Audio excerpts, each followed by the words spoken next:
This is a film about Canada. I've always asked myself, what does it mean to be Canadian? This is a difficult question that even most people living here have a hard time answering.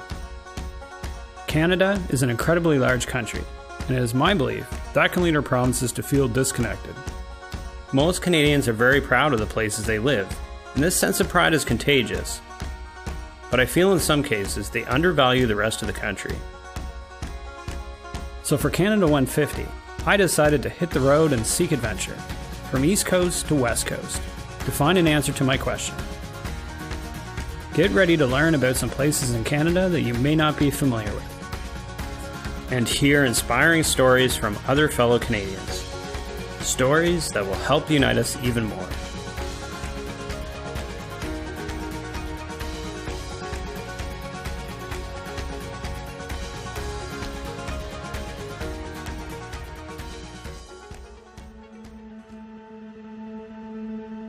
I started my journey in Cape Spear, just outside of St. John's.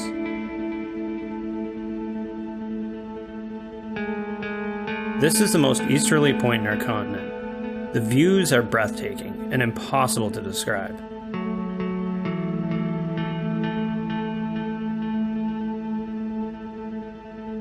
To learn about the culture and traditions, I spoke with Laurie McCarthy. She is really passionate about keeping Newfoundland traditions alive.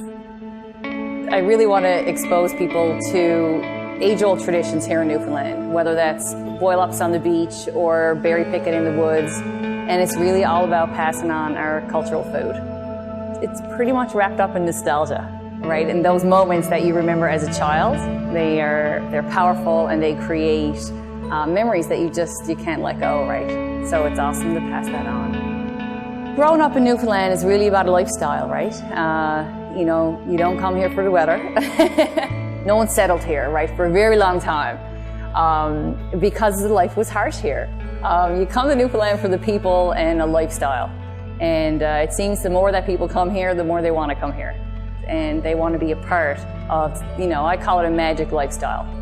It's a very special place, spectacularly beautiful here.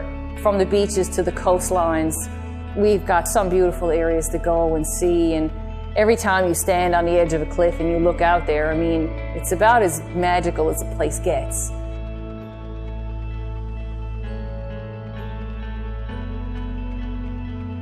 Newfoundland and Labrador are very special places. The landscape, the people, there's so much history. I encountered one fishing village after another, places with big hearts and welcoming embraces. Newfoundland truly has a lot of character. We're not very go-go around here. It's really a lot about sitting back and enjoying the people and the place and the moments that you're in. And you're able to just give people an idea of what life was like here, what life is still like here, what it can be, right? If you don't know where you come from, how are you going to know where you're going? It keeps a sense of groundedness, and it's about remembering how much work it takes to put the food on your plate.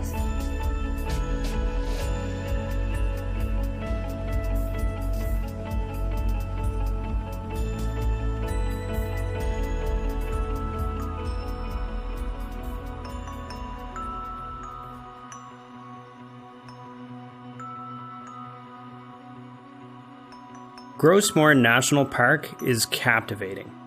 The most impressive thing about this park is its diversity. So many different types of terrain and features encapsulated in a relatively small geographical area. Within a 2-hour drive, you can go from one end of the park to the other. Gros Morne is home to one of the most unique landscapes in all of Canada. Here I met with two girls that are part of a tourist organization called Wild Women Expeditions. You really know that you're on a unique landscape. The tablelands in particular are really fascinating, and when you go there, you're just like, where did this come from? It's this big orange flat rock just there on the landscape, surrounded by mountains of green. And then if you keep going north, you can take a beautiful boat ride into Western Brook Pond, which is 1.3 billion years old. I mean, that's the oldest rock you can find on Earth. the beauty and majesty of the place never gets old. It has that effect still to this day on me, but I love getting to relive it every time I take a new group in there. You just see the awe on their face, right? Because it is so big.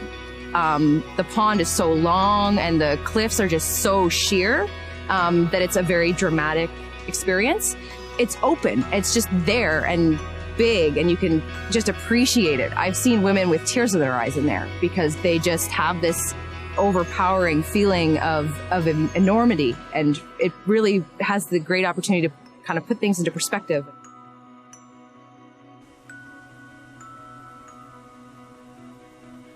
I just love how Gros Morne National Park as a whole hugs basically all these tiny little fishing communities. And those communities are a really important part of the story of the park. I don't think you can go there and miss that, and I don't think it should be overlooked either. Just outside the park, there is a charming coastal town called Trout River, where we had an interesting conversation with a local fisherman. I'm a fish harvester, and I've been fishing now for 30 years. Fishery is pretty much the main industry in this area. A lot of my friends have their fathers and their grandfathers have fished, and they still fish the exact same way as they did 70, 80 years ago. You have your beautiful days. I mean, if you were fishing today, it's beautiful on the water, but I mean, there's days you have to go out, and it's risky at times. You in these areas, you have a love for the land and the water, and that's what makes it so beneficial for us. I think it's never taken for granted.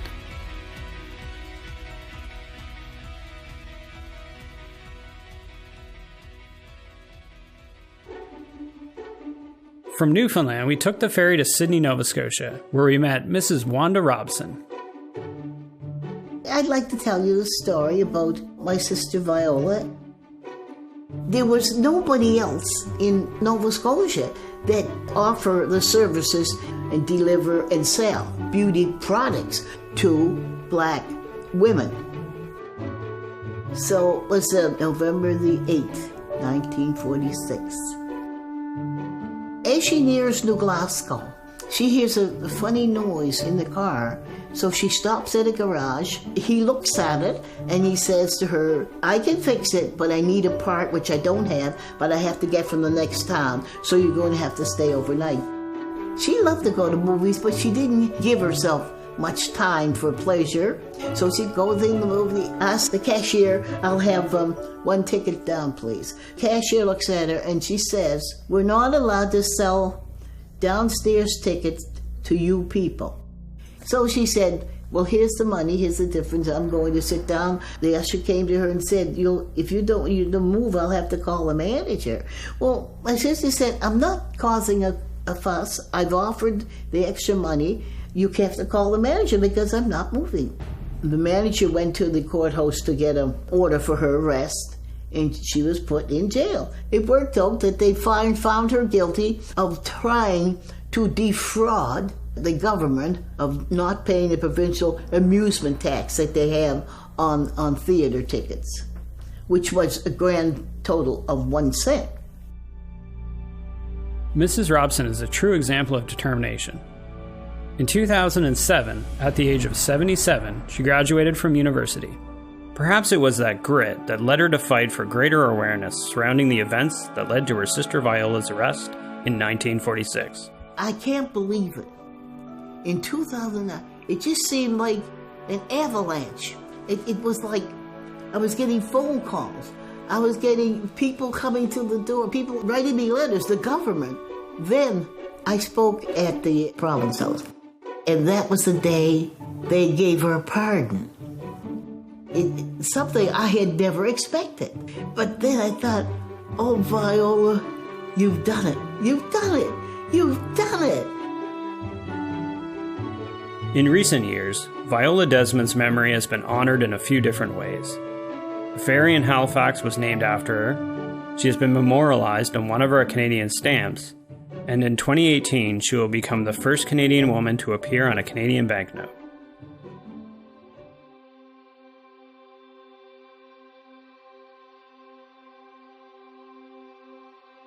The slogan Canada's Ocean Playground couldn't be more true.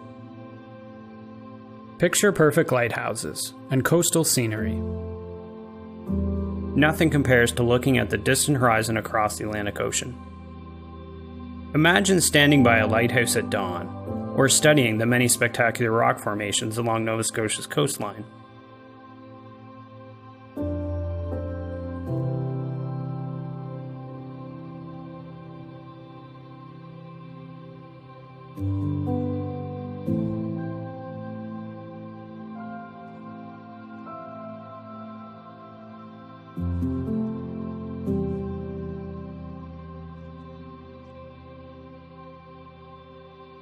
In Antigonish, we had the opportunity to talk with the Syrian refugee family that had been welcomed into Canada not long ago. This is their story. Your refugee means that you lose everything, especially lose your sense of belonging. That losing your home, losing your friends, your connections, everything you have been building since ever you were born, will be lost in one moment. So we were in Lebanon and we didn't know where to go from Lebanon. Then, we had this opportunity from the Canadian Embassy that they invited me and my family to come to this country. They offer everything they can to make us feel safe, while the other countries close the borders, everything in face of the refugees. Canada opened the doors and shipped us in a safe flight to just arrive here and give us the chance to start our life again. That was really amazing thing. That didn't happen before in any other country. Everything they cared about was because we are human beings and we are seeking safety to arrive, in our new country and to feel that this is really our home again. Then we discussed what we are going to give back for the country who received us. So we started our business again, the chocolate factory that we used to work in Syria, making chocolate since 40 years when my father started his business in Damascus. My father thought he will not be able to start his business in 10 years when he arrived here in the beginning. Then he realized it's easy by the support of the Canadians. And because you are in Canada, because you are in Nova Scotia, and because you are in Antigonish, that happened very fast because we have people around us. They embraced us and they really care. But I feel that we are the luckiest because we came to Canada. We discussed what to call the company, and it was the message that we are here for. And we said we need to deliver and let everybody knows that our story through our name. And the whole family agreed on the name Peace by Chocolate.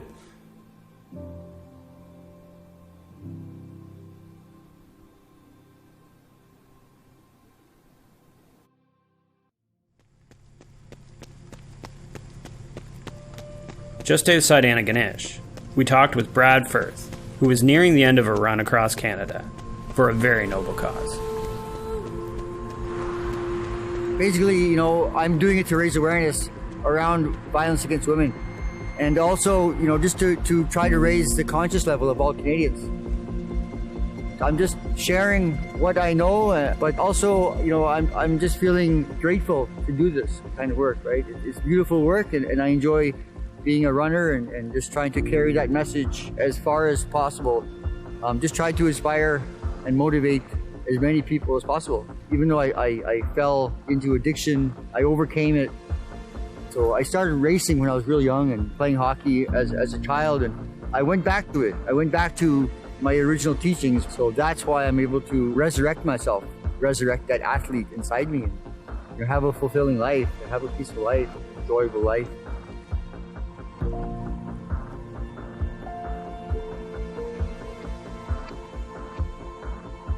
It's been a long 7 months of running.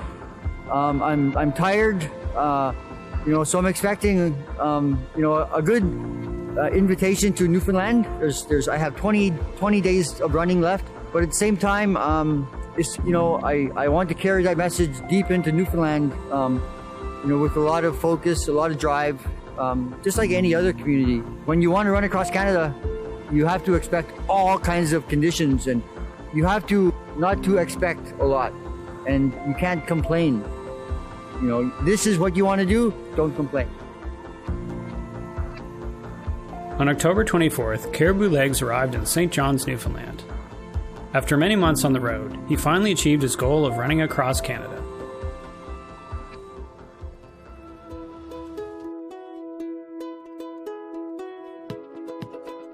Prince Edward Island can be described as a storybook place.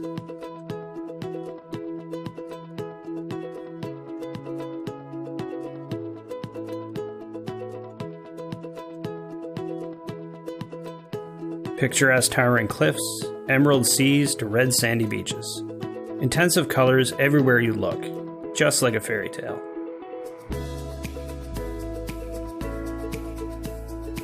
Some people may not realize the story of Confederation started here. In Charlottetown, we met Lacey, a young entrepreneur who demonstrated to me that when a person is driven, it doesn't matter how old they are. So, since I was little, I've grown up dancing on PEI, and I've been to almost every dance school that the island has, and there are quite a few. But as I got older, I started to want more of an experience of what it's like working in the dance industry. But PEI didn't really have an opportunity for me to learn these things, so I would have to go off island, and I didn't want that to be the case for all of the dancers that are here now. So I thought if I was able to bring this opportunity to PEI for the dancers, giving them all the things that I wish I had when I was growing up, I'd be able to make a difference. So that's what I've done. I started my business in April of 2016 at 16 years old. I've grown very quickly from 2 classes up to 16 classes a week, and I have about 80 students. So I hire choreographers from off-island to come in and work with my dancers for special workshops. I'm the primary teacher though, and I absolutely love it. So that's a little bit about 24 Dance. It's going really well. And yeah, it's crazy when I say it out loud, but I love it.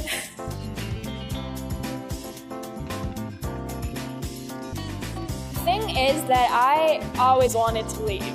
But now that I've had all these amazing opportunities and I'm meeting all these amazing people on PEI, some really cool mentors, lots of cool projects going on, new businesses opening, I'm realizing that PEI is an amazing place, like especially to start a business. The support you get here is incredible. There's tons of funding available. It's just a really great place. So I definitely will go off and travel and learn more, but I'm always going to come back here because there's no place like home. Not far from Lacey lives a 92-year-old farmer named John Lister. John has been farming his entire life and is still passionately caring for the land after all these years. It's a great place to farm. I run cattle, grow grain, make silage. I'm not going to stop until I can't do it anymore. I'm looking at 100 right now. If I didn't farm, I probably wouldn't be around. That's what's wrong with a lot of people. They quit.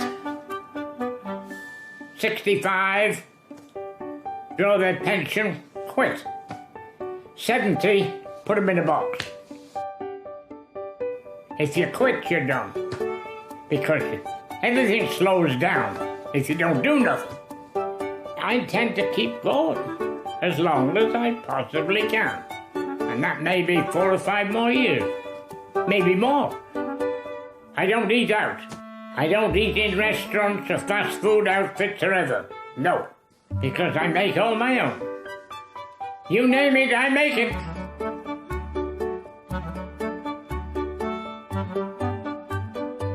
I suppose my secret is the fact I don't drink, I don't smoke, and I don't eat bought food.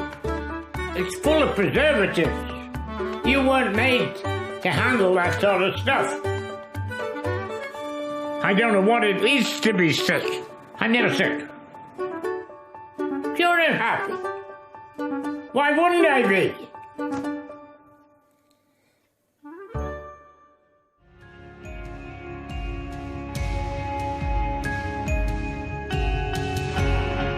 At the end of the day, we cross the Confederation Bridge, headed for Moncton, New Brunswick.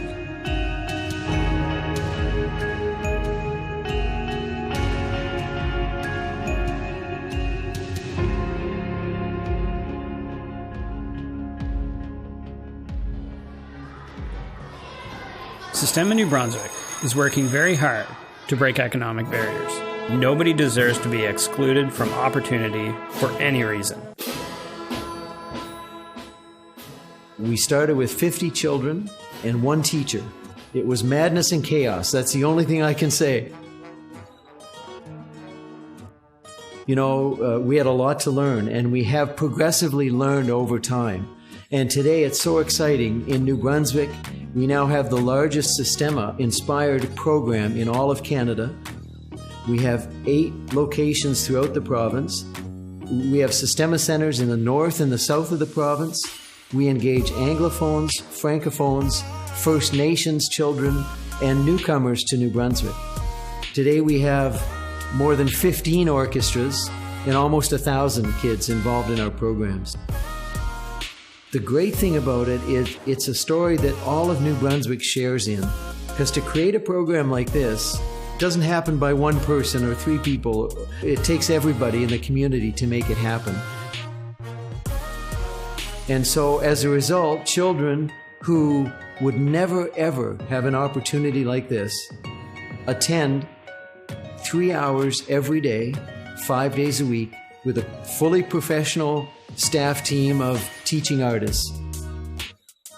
There are a lot of people told us kids in North America wouldn't do that. But they do it and they stay. In fact, we have 2 to 3 times more applicants than we have space for. So kids want to be here, and once they arrive, they stay. It's about engaging children who otherwise would be left out, because I don't think there's anything more tragic than that. Kids from economically disadvantaged families have as much capacity to be great as anyone from a middle or upper income home. So why would we expect anything but excellence? And through this experience, children are inspired to achieve their full potential.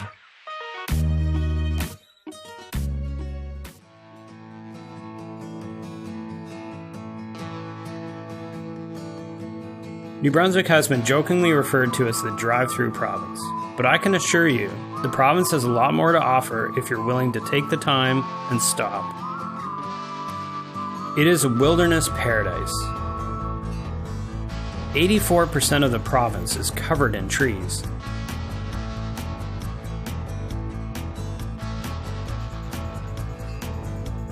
Renowned for its many trails, its lush forest, its rivers teeming with fish, New Brunswickers themselves do not take this place for granted. They love being outdoors in all seasons.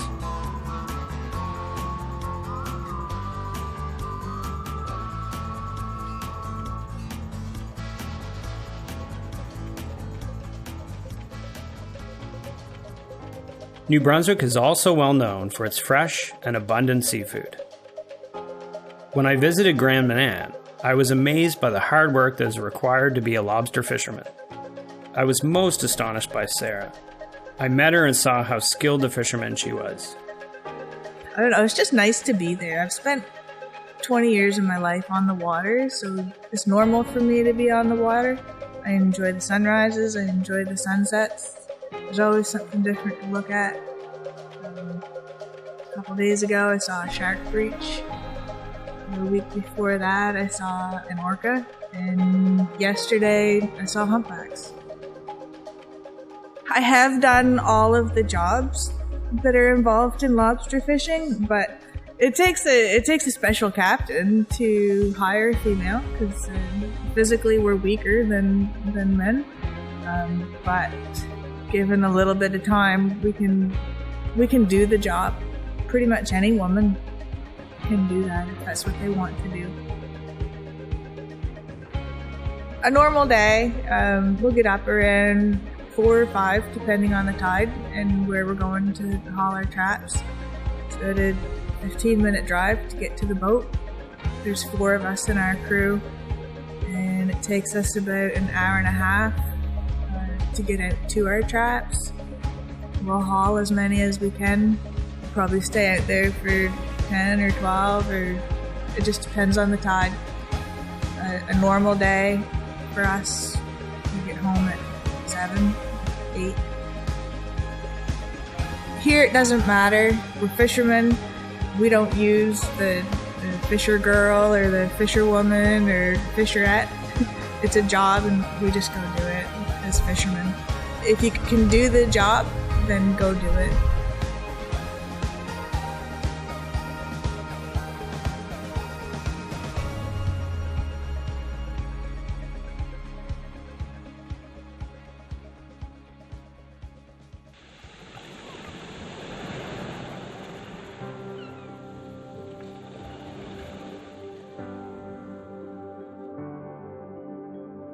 The province of Quebec offers the perfect balance of New World and Old World.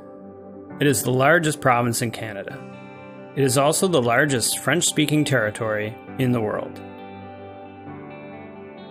Quebec City has more romance and European charm than any other city in North America. Montreal has earned a reputation for producing great artists and fostering a true creative spirit. This is a place that's aged gracefully, wearing its years with quiet elegance. When I arrived in Montreal, I went in search of the best bagels. You can find inspiration in anything, even a piece of bread. So we have hot bagels coming out of the oven every 5 minutes. So it's very convenient for someone to walk in, buy a dozen bagels or a bagel or two. They're hot, they're fresh, they're irresistible. The bagel shop opened up in 1957. We have the perfect recipe, the perfect combination of employees, staff, and everything. So that's why our bagels are the best. We do it with love, we do it with passion. There's nothing more than that. So you can see when they come out of the oven, you have a nice shine, golden look to it. That's because of the honey. And the second thing is we bake our bagels in a wood oven. The fact that we bake it in a wood oven gives it a different texture, and that's what makes our bagels stand out. Every morning I wake up with a smile on my face coming to work because I love making bagels. It's my passion. When I make the bagels and I serve customers, seeing them with a smile on their face makes it very satisfying for me. My name is Giovanni Zluano. I work at St. Rita Bagel Shop in Montreal, and we are open 24 hours a day, 7 days a week. When you think about sodas, probably there are only two brands that will come to your mind. But innovation is also possible in Montreal. I talked with Sebastian about his 1642 Cola, made with Canadian maple syrup. Pourquoi 1642? En fait, c'est la date de fondation de Montréal. Vous savez, dans ce type de marché, le marché des sodas, il y a deux grosses compagnies qui se chamaillent et qui bataillent pour avoir le plus grande part de marché. Ça a été difficile de percevoir qu'il y avait des possibilités. C'est passé par l'innovation, la création et la nouveauté. Un bon cola artisanal fait avec des sucres naturels comme le sirop d'érable. Ça vient toucher quelque chose en nous au Canada qui est intrinsèque à chacun de nous. Le sirop d'érable, ça fait partie de notre histoire. Montréal, moi je suis amoureux de Montréal. Montréal m'a accueilli, Montréal m'a donné un emploi, m'a donné des amis. M'a donné une deuxième famille finalement, et pour moi, je verrais pas vivre ailleurs qu'à Montréal parce que je me sens bien. C'est une ville qui me ressemble, multiculturelle, diverse, spontanée. Puis dans mon cas, c'est sûr qu'aujourd'hui maintenant, ma compagnie est tellement montréalaise que je peux pas vivre ailleurs. Et aujourd'hui, je suis très fier de pouvoir redonner des emplois au Canada. C'est ma contribution et c'est ce que je préfère dans la réussite de ce projet-là en fait.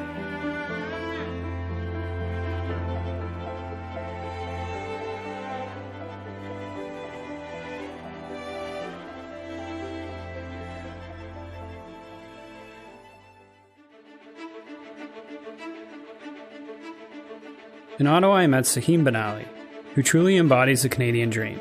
Not long ago, she immigrated here from Algeria, North Africa, with only $100 in her pocket.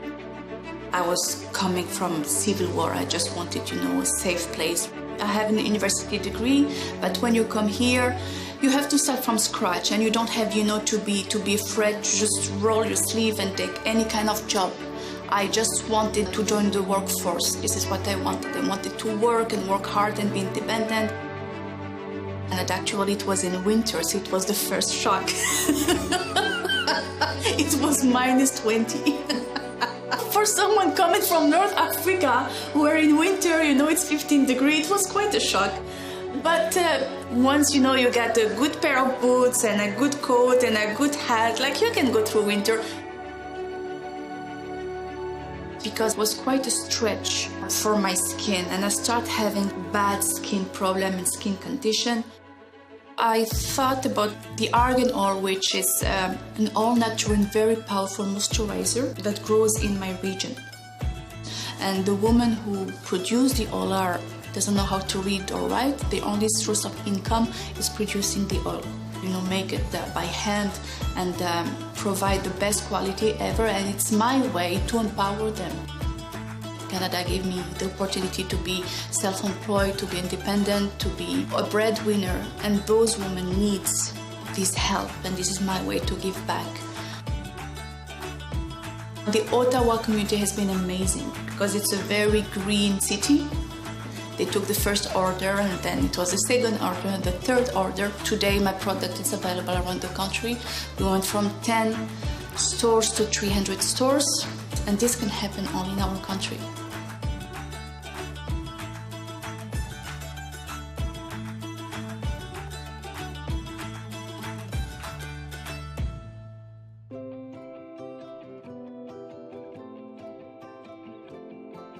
%40 of the population of Canada live here in Ontario for a good reason.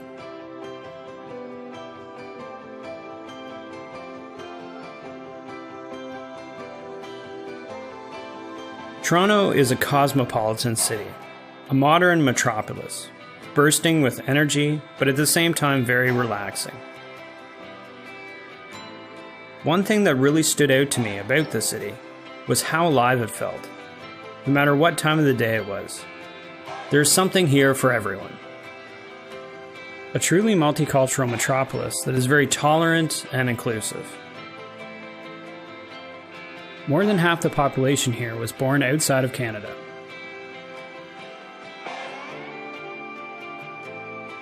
Ed Whitlock symbolizes the true spirit of Ontario. His story taught me the importance of overcoming challenges, that age is just a number. The real accomplishment in life is always being able to remain young at heart. My name is Ed Whitlock. I'm 85 years old. I came to Canada when I was 21. The main thing that struck me when I came to here from England was a tremendous spirit of optimism among all the people I was associated with in the mining industry. In those days, there was no running up there, and so I quit running. And I didn't start running again till I was 40. Nowadays, I train running around a very small cemetery. It's only about a third of a mile for a lap. And I run round and round like that for sometimes when I start off 5 or 10 minutes. Sometimes when I'm up to training like I am now for a marathon, it's over 3 hours. It's peaceful there. You don't have to worry about the drivers and that sort of thing. So my dream about Sunday is that I will get my pacing right and that I will run the proper pace at the start of the race. I hope to be able to, if the weather permitting, I hope it'll be less than 4 hours.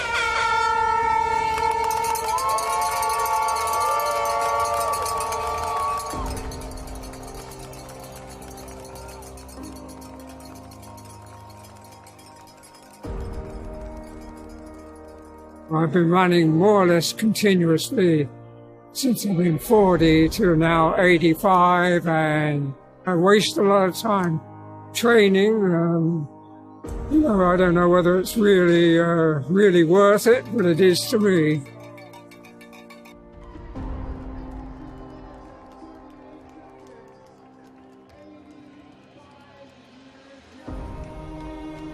On October 2016, Ed broke another world record, running a sub-4-hour marathon in Toronto at age 85. Sadly, this would be his last marathon. Ed passed away on March 2017. His competitive spirit and running achievement will inspire people in the years to come.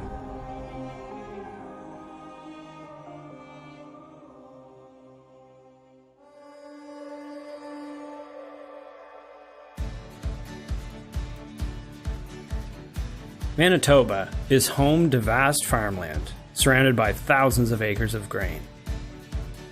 Winnipeg feels like an oasis, the gateway of the prairies, located at the heart of Canada.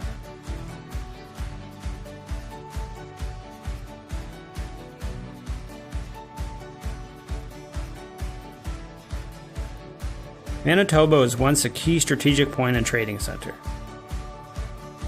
No exploration of Canada is complete without visiting Manitoba. Every city has monuments that represent and symbolize the ideas of the people that live there. But in Winnipeg, they took this principle and went bigger. They have the Canadian Museum for Human Rights, which opened its doors on September 2014. This is the first national museum since 1967, and the only one west of Ottawa. This museum has been a game changer for certainly tourism to Winnipeg, and we see that we've had 63% of our visitors since April have come from outside of Winnipeg, so it's drawing people here, which is sparking all kinds of economic development, and conferences and conventions are coming here that would not otherwise have chosen Winnipeg. We're part of a whole renaissance of development in Winnipeg, where we've got a new park and zoo, we've got a new airport, we've got a new football stadium, a new hockey arena, all kinds of new hotel and restaurant developments. So it's really happening in Winnipeg, and it's really making Winnipeggers quite proud. The architecture of the building is a piece of art, a monument to human rights in and of itself.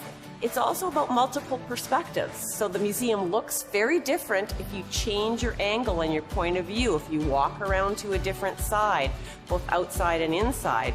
And that's an important concept to human rights as well. If we change our point of view, things might look totally different and we get a new understanding.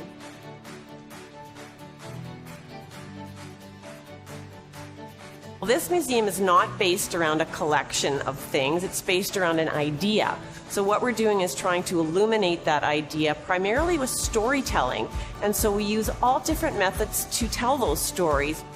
This is a place where people can come and learn more about human rights, talk about human rights, and we hope that it'll spark the kind of educational climate that can help us understand why human rights is important and maybe get ideas about what they can do to promote human rights as well.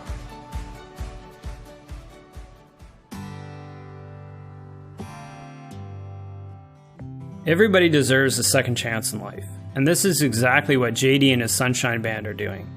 I feel there should be one in every city. Well, we come from a place called the Sunshine House, and the Sunshine House is a drop-in center in downtown Winnipeg that provides street-involved people with recreational activities. We started a band out of a project that we were running there. We wrote a song together, made a video and released the video, and then we decided that we should run an entire project on music.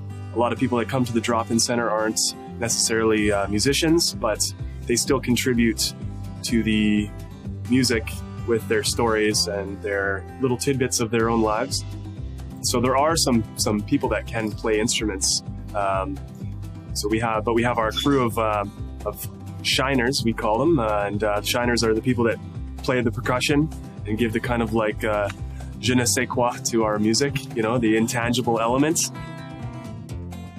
And we take the stories, the slang, and the humor off the streets of Winnipeg, give them a backbeat and a melody, and put them back on the streets with renewed swagger. I feel very comfortable and confident. They're my friends, you know, it's real.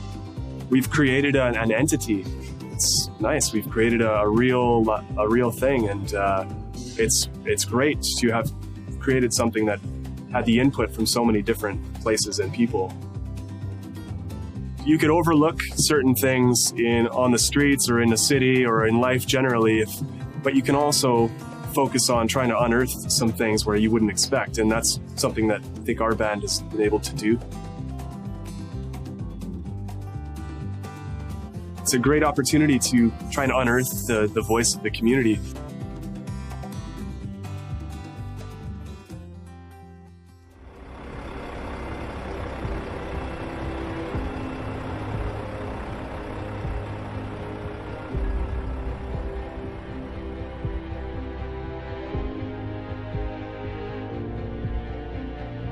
Saskatchewan is the land of endless horizons.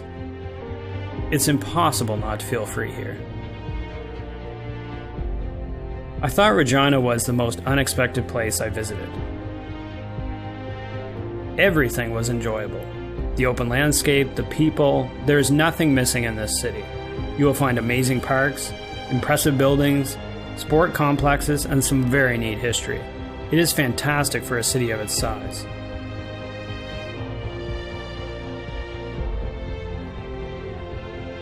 This city is one of the friendliest in Canada, with a strong sense of community.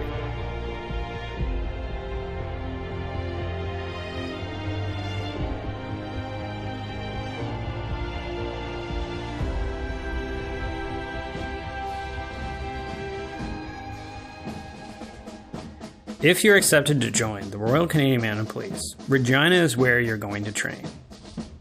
Here we talked to one officer who shared with us her personal experience as an RCMP. I'm born and raised in Bamako, Mali. I left there when I was 12 to come to Saskatoon, Saskatchewan for high school. Before I joined, I went to the University of Saskatchewan. I was going to become a teacher, and I wasn't sure if that was for me, so I decided to change careers, decided to join the RCMP. And essentially that was because I wanted to see if I could have that opportunity to do that. And if I'm tough enough and if I'm strong enough, let's see if I can try it and let's see if I can do it. And so that's really what brought on the career decision, and it worked out, and here I am 13 years later. It's been awesome, it's been great, it's been everything, and it's been much more than I ever anticipated. The reason I joined was to be that person for somebody who's having their worst day. And in general duty, that's really what it is about. You're working with people on their, potentially the worst day of their life. I wanted to be that person for them, and I wanted to be in their corner. And so if it came to safety, if it came to protection, that's what I got to do. And that was so rewarding, and not an opportunity everybody gets in their jobs on a daily basis. And it's an amazing opportunity in the RCMP to be able to be there for someone. I've had the benefit of growing up in both cultures. What it's really meant for me is really instilled what it is to be Canadian and represent this country wherever you go. Canada, for me, is about being open. Our country is vast, it's open, but we're also very open people. There are some who would say that if you're in Saskatchewan, there's nothing to see. And it's the complete opposite. If you're in Saskatchewan, you can see forever, you can see for miles. It really is the province, the land of the living skies. And if you leave the city and take a look at our sunsets and the prairies, you understand what it means to live in Saskatchewan, because you can breathe. It's beautiful. Canada is hockey, and there are very few here who would dispute that. Often hockey is falsely perceived as being a male-oriented and aggressive sport, but women also practice it with passion and intensity. We had the opportunity to attend a hockey match of the University of Regina women's team and talked with Sarah Hodges. She is one of the very few women in the country that is full-time coach of a hockey team. I think hockey is the one real Canadian thing that everybody identifies Canadians with, and I think it's important to our national pride and our national identity. We always want to see the Canadians do well, whether it's at the World Cup of Hockey or the Olympics, anywhere on the international scene, and I think it's what we're known for and we're expected to do well with. It's just a way of life in Canada. It's been over 30 years since I had my start in hockey, and when I started I wasn't allowed to play. Well, there was no girls hockey at the time. The only option was to play boys, and they didn't let me play when I was 6, so I started playing when I was 7. I think the women's game is more refined and there's more emphasis on skill. The men's, I think there's a lot more crashing and banging, and I think you can be a big player that's got some speed and be successful, whereas women's hockey, you have to be skilled all around to be a good women's hockey player. So I think that's the difference on the ice. Girls hockey is also expensive to play, and it's also the parents see kind of a carrot at the end of the road. So then boys, they all want to make the NHL. I think with the girls, they all want to play university or play in the national team. So there's a goal for them, which makes, you know, the parents maybe a little bit too intense at times. While I've worked hard, I think it's important to change and grow all the time. So, you know, I started coaching when I was 23, and I'm not the same coach now as I was 18 years ago. I've changed every year, and I've tried to get better, and I think that's important to be successful at anything that you do.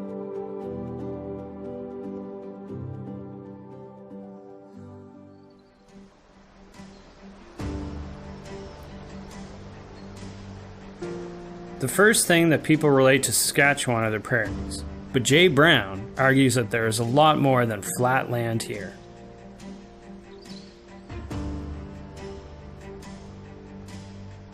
The core of what SaskHiker is to provide people the information that they need to find hiking trails throughout the province. You know, I love spending time outside, especially in Saskatchewan outdoors, and I wanted more people to do that, and I figured the best way to do that was just to show people where to go. So showing what this province is, it's a lot different than what I think most people think it is. I think everybody thinks that Saskatchewan is, you know, the wheat field and the sunset and the elevator, right? You know, we've been saying that for 100 years, so why would you think any differently? The Trans-Canada Highway, it's a major highway. I think that's most people's experience of Saskatchewan, is getting on that highway and putting their crews in. You know, there's a reason that highway was built there, because it's flat and it's easy to build a highway. But if you're willing, you know, to take a left off the highway, you know, go down a dirt road, go somewhere where you're maybe not 100% comfortable, you'll see something that you've never seen before because it only exists here. To access it isn't as easy as just, you know, driving and parking your car. You have to go for it. You have to find it. You have to go, and you have to go spend time in nature. And you can see how the people lived here for thousands of years.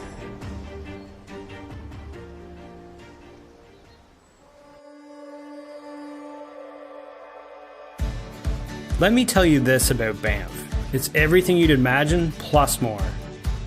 People from all over come to see the Rockies, which rise majestically from the Alberta plains. It's impossible to exaggerate the beauty of this place. A few hours away you will find the Badlands. The landscape is unlike anything I had ever seen. The whole province is overflowing with natural beauty.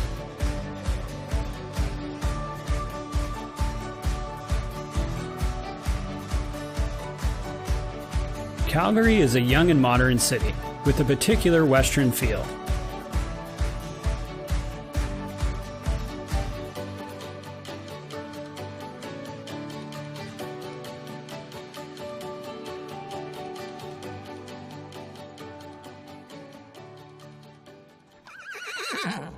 Southeast of Calgary, I visited a ranch and met with Brenda Furr.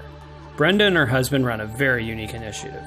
300 horses or more per day are going through the slaughterhouse.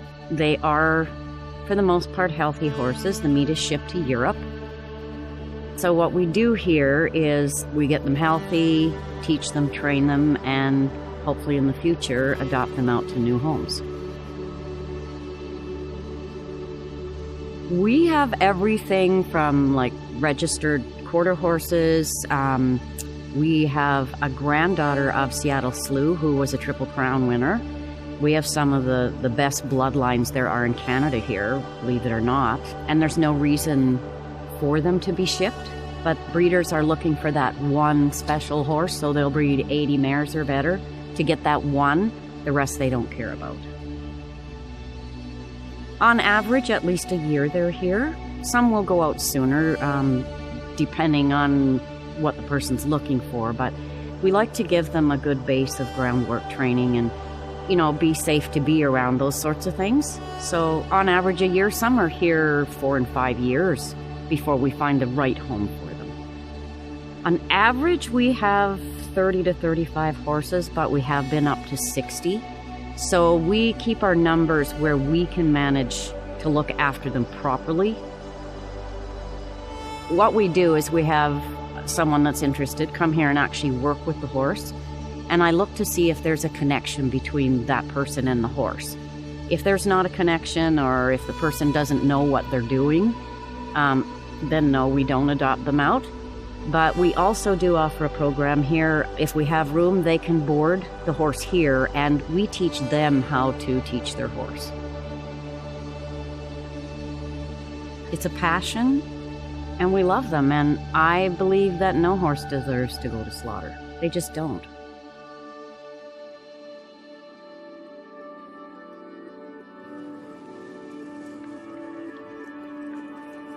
I would say that it was kind of like I was in a chaotic moment in my life and woke up one day, totally had an out-of-body experience, went out to Bragg Creek, totally got lost in the woods. And I would say that that was kind of the first day that I guess I felt nature.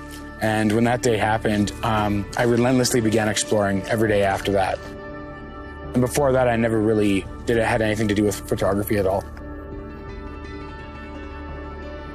You know, I didn't really plan any of that. You know, before that, it was 9 to 5, desk job kind of thing. And so my audience has seen me go through this whole transition, kind of being stuck a little bit to finding the vitality of life, like every day in nature. One day, Dax had the courage to follow his heart. He left his day job to write his own history and started this adventure. This was the catalyst for him to become a well-known and recognized nature photographer. And since then, he has been hired nationwide for his unique way to share nature. Coming to Banff is amazing. Everywhere you turn, there's like a hidden kingdom of beauty around you, if you're just open enough to find them, right?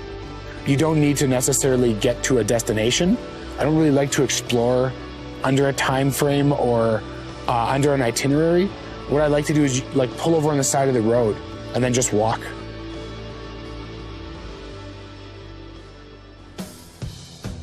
Vancouver has been on my radar as a city to visit for quite some time. This place is impressive.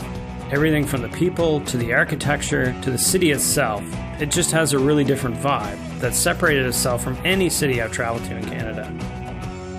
The rainforest surrounding the city is incredible. The city felt extremely fresh to me. First Nation culture is respected and celebrated here. Vancouver is a very progressive place. There is a real sense of freedom here. It's one of the most livable cities on earth.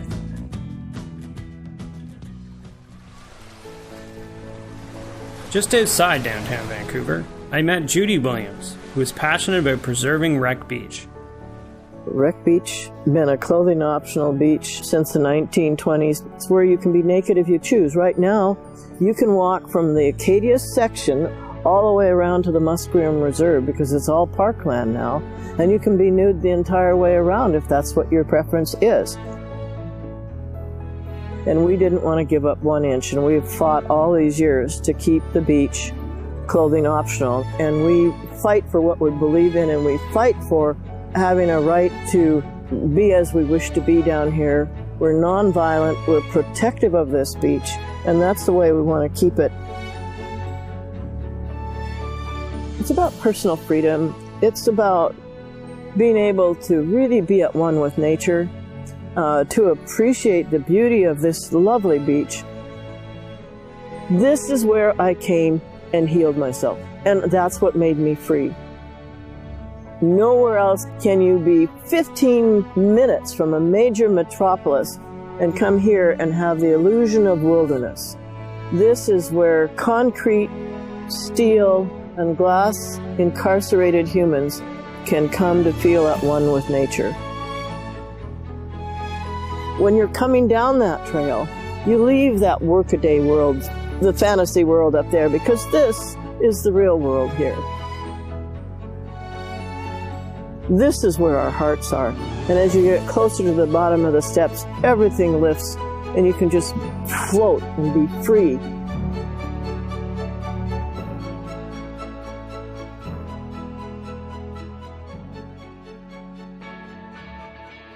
In today's world, there is no place for any kind of discrimination.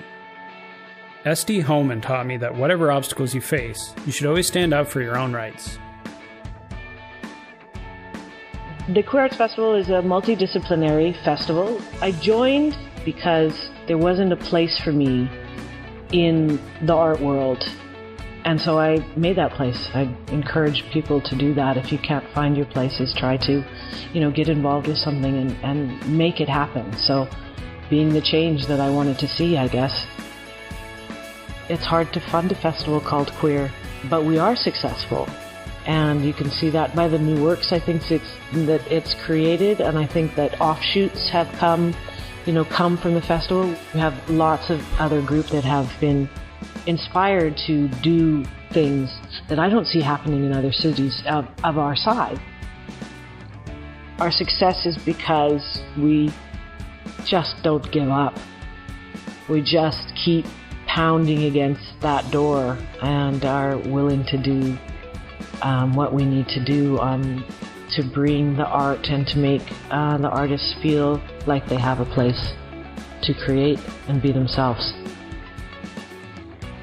How do we measure success? One of my favorite stories is, and it goes back to being in a community center, is we had a very hard-hitting piece by Mary Taylor in there a few years ago called Homophobia Kills. And she had these huge walls, and they were lined with weapons that were used in homophobic and trans murders. And we had a group of 4 boys come in from a basketball. They just wandered into the gallery, and they sat there sniggering at the words that were projected onto the wall. And our president, Jeff Gibson, who works in the schools, came over and talked to them, and he explained to him what the work was about. And they grew thoughtful and silent and listened, and then they went away, and 20 minutes later they brought their whole basketball team in to view the work. And so in 20 minutes span of time, they went from being bullies to allies, right? And that's my measure of success. But the trip didn't end in Vancouver. We took a ferry to Vancouver Island and spent a little time in Victoria before heading west. We arrived in a paradise called Tofino.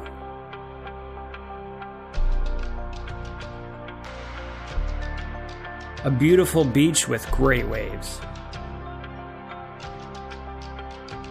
This was the perfect spot to take a deep breath to think a little bit about our adventure. I was overwhelmed by Canadian openness. Almost everybody that we approached welcomed us and did everything they could to make this project a success. We should feel very proud about living in this beautiful, vast country. I think the easiest way to describe what it means to be Canadian is having a culture that embraces differences and works to take the best of them instead of pushing them away. We are a mosaic of cultures that have defined this country and will stay like that for future generations. We know we are not perfect, but accept that and work every day to strive to do better and to be better. Together, we are better.